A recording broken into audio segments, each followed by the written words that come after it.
So Arsenal have lost another game, 1-0 against Inter in the Champions League. Um, Not a great performance in my opinion um, for Arsenal. They had 46 crosses today, and only 10 out of those 46 were successful.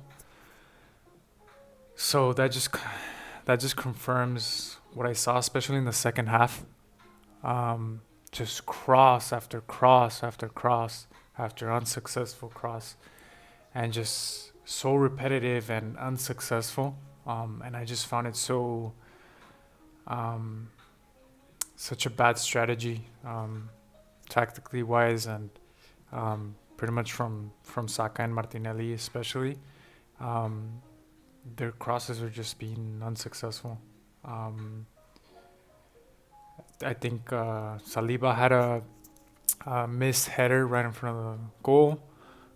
There was a Merino chance in the first half. Um, I think that was a penalty where Summer comes out and punches him in the head, um, and that got reviewed by VAR. Um, and I don't see how that wasn't a penalty.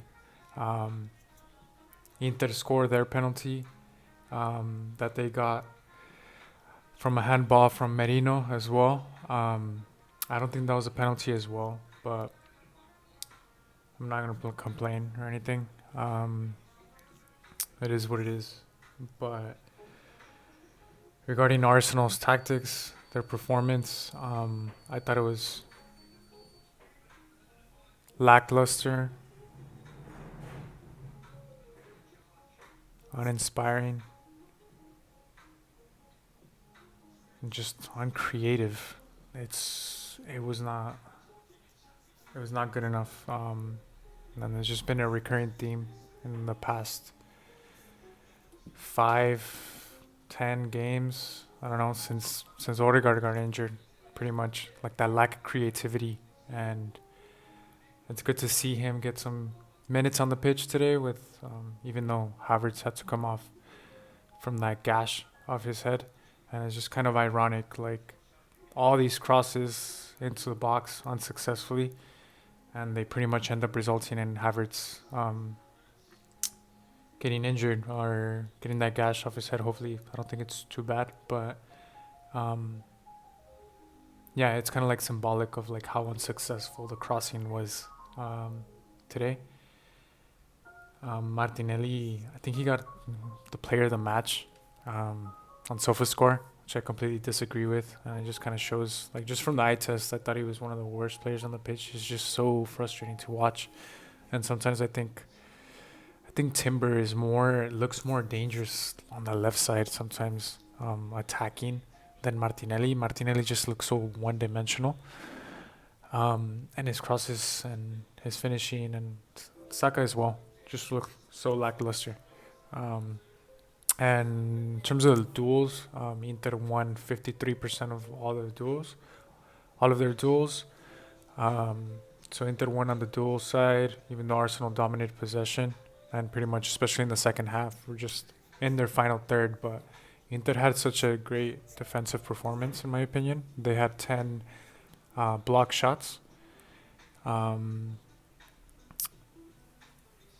and yeah, it was just that typical Italian defensive performance. They go one up and just pretty much park the bus. But I thought they did it pretty good, and I felt like Arsenal had to like switch it up from those continued crosses and those failed shots that were getting blocked inside the box.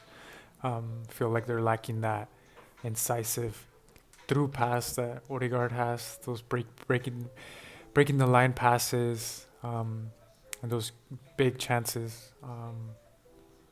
Like I said, there was that Saliba miss header, that Merino header where I think he got fouled in.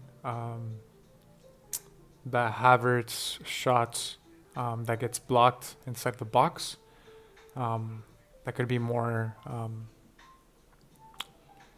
have to praise more the Inter defender more than Havertz on that shot after rewatching it.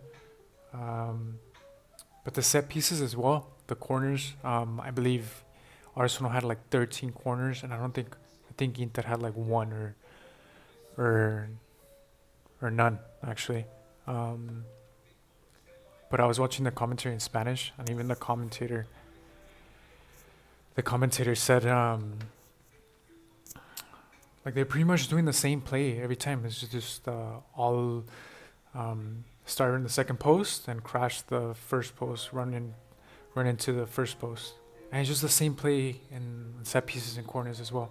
Like you see Nicolas Jover come out, and I know they've been doing amazing. They're one of the best set piece teams in the world in the Premier League, but it's just been so repetitive. Like you have a whole set piece coach. You can see him right there. Um, and all the corners look the same. Like it lacks creativity. It doesn't matter how good that one set piece is. It's so predictable, you know. So yeah, it was very frustrating to watch. Good to see Odegaard back in the pitch. Finally, hope it changes things. Waneri looked good in those 10 minutes he played.